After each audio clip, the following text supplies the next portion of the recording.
92.7 big FM पर आप सुन रहे हैं यादों का idiot box with Nilesh Mishra season 4। कहानियां जिनमें आप मिलते हैं खुद से। इन एसोसिएशन विद ऑट्रिविन दे बंद नाक से राहत 12 घंटे के लिए सिर्फ ₹1 में। दोस्तों, आज की कहानी का नाम है जीना इसी का नाम है और इसको लिखा है मेरी मंडली की सदस्य कंचन पंत ने। घर का ताला खोलकर जैसे ही मैं अंदर गया, सीली हुई बासी हवा ने मेरा स्वागत किया। अब्बा के जाने के बाद पिछले 4 साल से ये घर बंद ही था। ऐसा नहीं था कि इस घर से मुझे कोई खास लगाव रहा हो, बल्कि मैं तो हमेशा किसी तरह यहां से बहुत दूर चले जाने के सपने देखा करता था।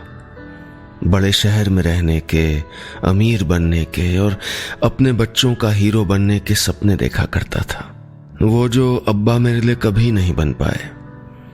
पर आज घर में घुसते ही अजीब सी उदासी का एहसास हुआ। छोटा और पुराना ही सही, वो जब तक थे इस घर को साफ सुथरा चमका के रखते थे, पर इस वक्त ये घर किसी उजाड़ खंडहर जैसा दिख रहा था। बैग किनारे रख के मैंने खिड़कियां खोल दी। 3 साल से बिल नहीं दिया था। बिजली विभाग ने बिजली का कनेक्शन काट दिया था, लेकिन खिड़की खोलते हुए कमरे में हल्की रोशनी हो गई थी। मैंने चारों ओर नजर घुमाई। दरवाजे, खिड़कियां बंद होने के बाद भी धूल ने इन 3 सालों में अंदर आने का रास्ता ढूंढ लिया था। कमरे की हर चीज वैसी ही थी जैसी मैं छोड़ के गया था। दीवार पे टंगी क्रोशे वाली वॉल हैंगिंग, कांच की बोतल को रंग के बनाया गया फूलदान, मेज पे रखी एक फोटो और कुछ कागजों के ढेर, यहां तक कि कुर्सी की गद्दी भी जो पिछली बार मेरे उठने की कोशिश में नीचे गिर गई थी और जिसे मैंने जल्दबाजी में उठा के रखा नहीं था। सब चीज वैसी ही थी, बस हर चीज के ऊपर धूल की एक परत चढ़ गई थी। वैसी ही परत जैसी बरसों से मेरे ऊपर चढ़ी हुई थी। मैंने मेज से तस्वीर उठाई और हाथ से उसकी धूल हटाई। अब्बा चम्मच से मुझे कुछ खिलाते हुए दिख रहे थे। कोई 20 साल पुरानी फोटो थी, शायद मेरे जन्मदिन की। अब्बा और मेरी साथ में शायद बस यही एक फोटो थी। इसके अलावा भी शायद ही कोई फोटो होगी उनकी घर में। फोटो खिंचवाने से ऐसे घबराते थे वो जैसे स्टेज पे खड़े होकर गाने को कह दिया गया हो। मैं मुस्कुरा दिया। इधर फोटो में अब्बा भी मुस्कुरा रहे थे, शर्मीली मुस्कान। मैं एक पल तक उनको देखता रहा और फिर मेरी मुस्कान बुझ गई। लगा जैसे अब्बा मुझे चिढ़ा रहे हो कि देख, तू इतने पैसे कमा के भी खुश नहीं है और मैं रूखी सूखी खा के भी कितना खुश था। मैंने फोटो फिर से मेज पे रख दिया। तभी फोन की घंटी बजी। मेरी पत्नी दिशा का फोन था। पहुंच के फोन भी नहीं किया आपने? बाहर से मिले? हाँ, अभी थका हूं, बाद में फोन करता हूं। मैंने बात खत्म की। कल तक दिशा की तरह मुझे भी इस घर को बेच देने की जल्दी थी, क्योंकि कोई पागल बिजनेसमैन दोहरी कीमत पे इस घर को खरीदने के लिए तैयार हो गया था। पर आज जब मैं उससे मिल के आया हूं तो मैं खुद को खो के आ गया हूं। 92.7 बिग एफएम पर आप सुन रहे हैं यादों का idiot box with Nilesh Mishra season 4। कहानियां जिनमें आप मिलते हैं खुद से। इन एसोसिएशन विद ऑट्रिविन दे बंद नाक से राहत 12 घंटे के लिए सिर्फ ₹1 में। दोस्तों, मैं आपको सुना रहा हूं अपनी मंडली की सदस्य कंचन पंत की लिखी कहानी जीना इसी का नाम है। इस कहानी में अब तक आपने सुना मुंबई से अपने पुश्तैनी घर को बेचने आए जकी को अपने घर या अपने अब्बा से कभी लगाव नहीं रहा, पर खरीदार से मिलने के बाद उसके मन में उथल पुथल मच जाती है। कौन है ये खरीदार और अब्बा से क्या था उसका रिश्ता? सुनते हैं आगे। उस बिजनेसमैन गौरव धानी के घर से लौटे हुए मुझे 2 घंटे से ज्यादा हो गए थे, पर उसकी बातें अब तक मेरे दिमाग में टन टन करके बज रही थीं। देखिए, वैसे भी आपका घर खाली पड़ा रहता है, एक ना एक दिन तो आप बेचेंगे ना, तो मुझे दे दीजिए, उसने कहा। वो तो ठीक है गौरव जी, पर ये घर अब्बा की आखिरी निशानी है, इसको बेचने का दिल नहीं है मेरा, मैंने किसी घाघ व्यापारी की तरह कहा। मेरे लिए यूं इस घर की कोई खास कीमत नहीं थी। आज भी औने पौने जो भी दाम मिले मैं देने के लिए तैयार था, पर ना नुकुर करके 20-30 हजार ज्यादा मिल जाए तो बुरा भी क्या था। जकी भाई, और क्या कहूं, आपको जो कीमत चाहिए बताइए, मैं देने को तैयार हूं। शफीक अंकल के घर को ऐसे खत्म होते नहीं देख सकता मैं। गौरव की बात सुनकर मेरा दिमाग चकरा गया। उसे जरूर कोई गलतफहमी हुई थी। इतना बड़ा बिजनेसमैन अब्बा को जानता हो और उनकी इज्जत करता हो, यह मुमकिन ही नहीं था। अरे उनकी इतनी हैसियत ही नहीं थी कि उनको इतने बड़े आदमी जाने। स्कूल में झाड़ू लगाने वाले एक मामूली आदमी की हैसियत और क्या होती है। अब्बा मुझे कभी अच्छे नहीं लगे। बहुत मामूली आदमी थे वो, इतने मामूली कि अपने दोस्तों के सामने उनको अपना अब्बा कहते हुए भी मुझको शर्म आती थी। मैं अपने स्कूल का हीरा था, पढ़ाई में सबसे होशियार, बास्केटबॉल और चेस का स्टेट चैंपियन, डिबेट कंपटीशन का हमेशा विनर, और अब्बा क्या थे? हमारे स्कूल में झाड़ू लगाने वाले टेम्पररी कर्मचारी। मेरे लिए अब्बा की हमेशा सिर्फ यही हैसियत रही थी और यही पहचान थी। मेरी इस पहचान से घुटन होती थी मुझको। उनकी खाकी वर्दी, उनका मेरे टीचर्स का हुक्म बजाना, उनके माथे से टपकता हुआ पसीना, वो किसी भी तरह से वैसे पिता नहीं थे जैसा मैं चाहता था, और इसीलिए मुझे कभी उनसे कोई लगाव नहीं रहा। मुझे न उनका मेरे सर पे हाथ फेरना पसंद था, न मुझे भाषण देना। अरे भाषण ही तो होता था वो। जो ज्यादा कमाता है अमीर वो नहीं होता बेटा, अमीर वो होता है जो ज्यादा देता है। वो जब मुस्कुरा के कहते थे तो मुझे बहुत गुस्सा आता था। अरे जिसकी देने की हैसियत हो उसको देने की बात करनी चाहिए ना। अब्बा के पास तो मेरी जरूरतें पूरी करने के अलावा मुझको देने के लिए एक नया पैसा नहीं होता था। हाँ, पर दिखावे के लिए एक दान पात्र जरूर रखा था घर में। पर आज गौरव से मिलने के बाद मुझे अब्बा की हर एक बात याद आ रही थी।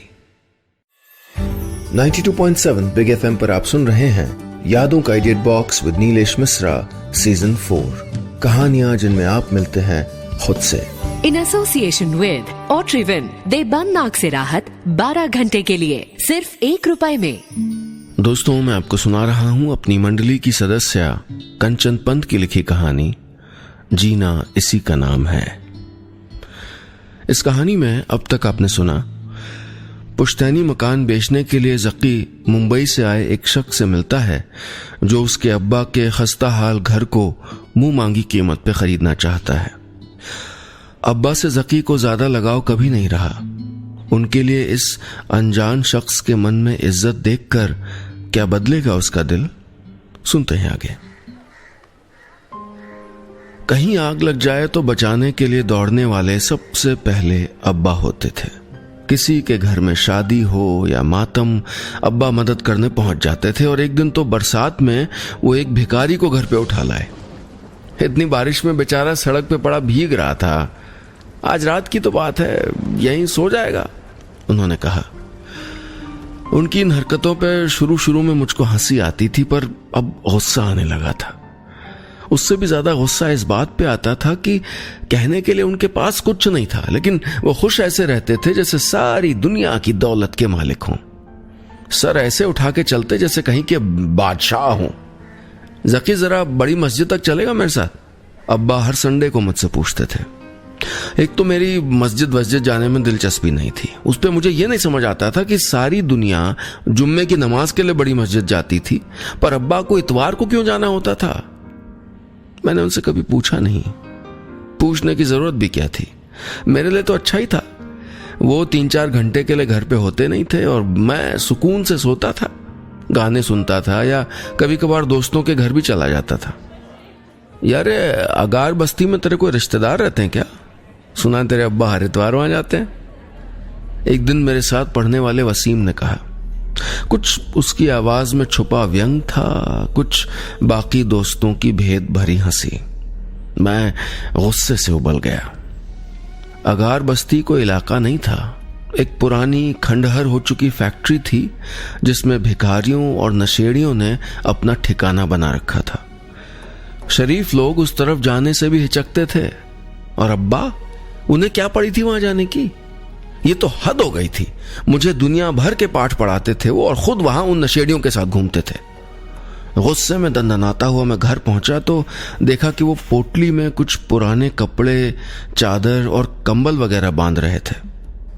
मुझे देखते ही बोले, अच्छा हुआ तो आ गया, ये कपड़े कलेक्ट्रेट में दे के आजा जरा, रिलीफ कैंप वाले जाने को ही होंगे। मैंने अब्बा को देखा, फिर उस पोटली को। गुजरात में भूकंप आया था कुछ दिन पहले। सारे देश से लोग मदद कर रहे थे। आज के अखबार में ही मेरे दोस्त के पापा का फोटो भी छपा था। उन्होंने 50,000 रुपए का चेक प्रधानमंत्री राहत कोष में दिया था, और एक तरफ अब्बा थे जो एक पोटली दे रहे थे। आप खुद को समझते क्या है? रिलीफ कैंप में देने वालों की कमी है क्या जो आपके ये पुराने कपड़े लेंगे? वो बहुत कड़वाहट थी मेरी आवाज में उस दिन।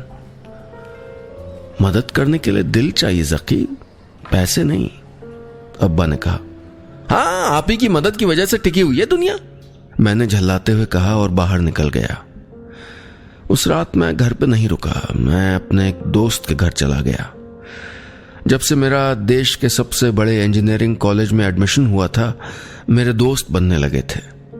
अब्बा के बस में तो नहीं था मुझे महंगे कॉलेज में भिजवा पाना, पर मैंने अपनी मेहनत से स्कॉलरशिप पाई थी, इसलिए मैं थोड़ा हवा में भी उड़ रहा था उन दिनों।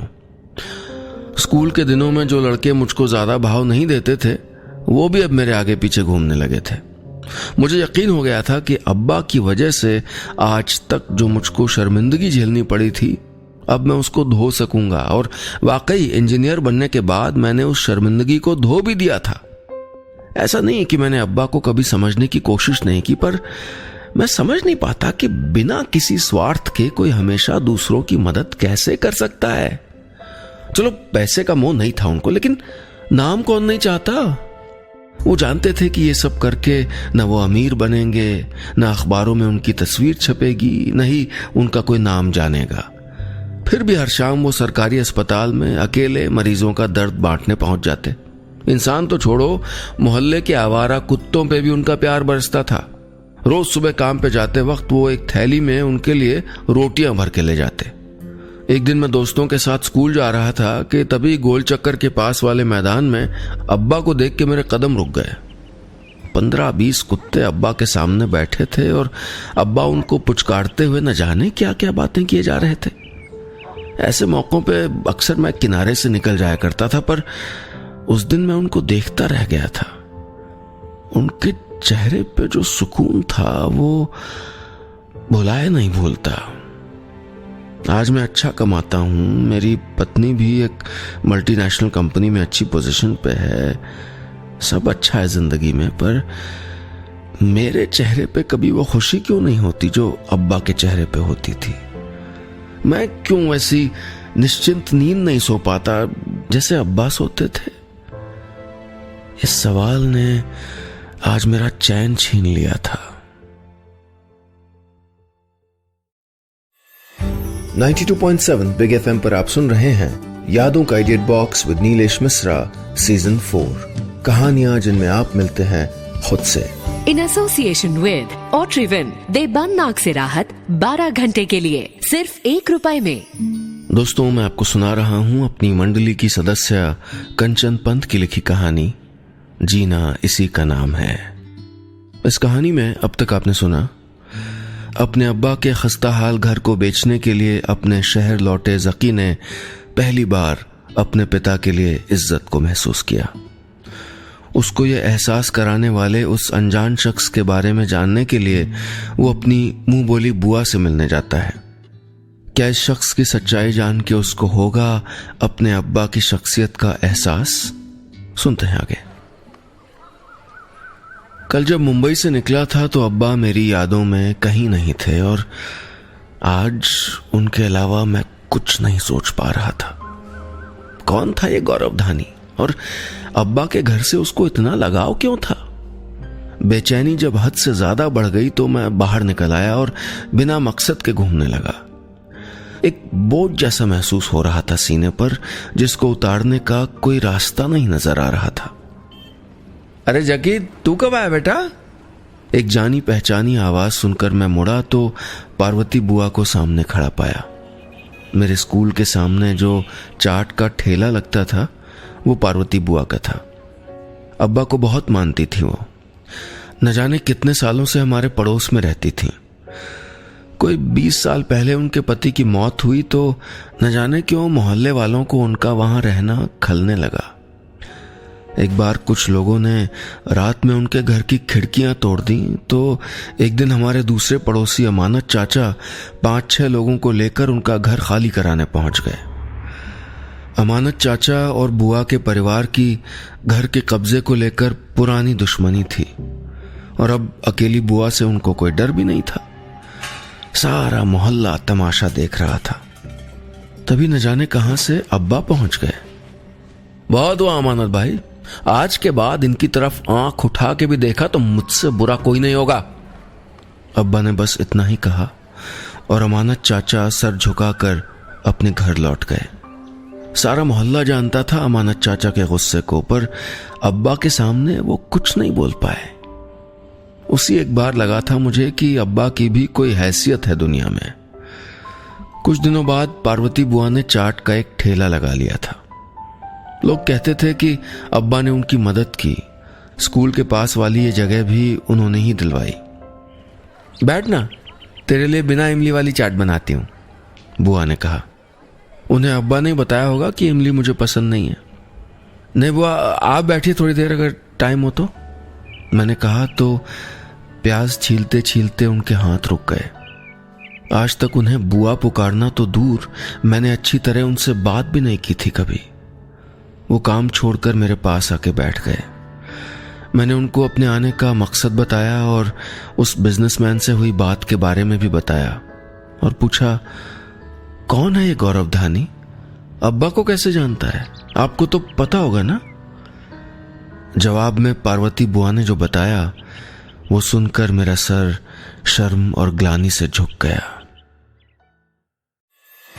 92.7 बिग एफएम पर आप सुन रहे हैं यादों का edit box with Nilesh Mishra season 4, कहानियां जिनमें आप मिलते हैं खुद से।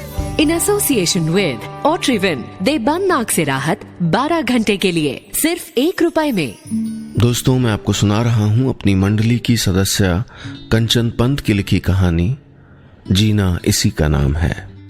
इस कहानी में अब तक आपने सुना, अपने अब्बा के मकान को बेचने के लिए एक खरीदार से मिलने के बाद जकी अपने अब्बा को नए सिरे से समझने की कोशिश कर रहा है। उनकी मुंहबोली बहन से मिलने के बाद उसके सामने उनकी जिंदगी का एक और पन्ना सामने आता है। क्या जकी अब्बा का घर बेचेगा या वो निभाएगा बेटे होने का कर्ज? सुनते हैं आगे।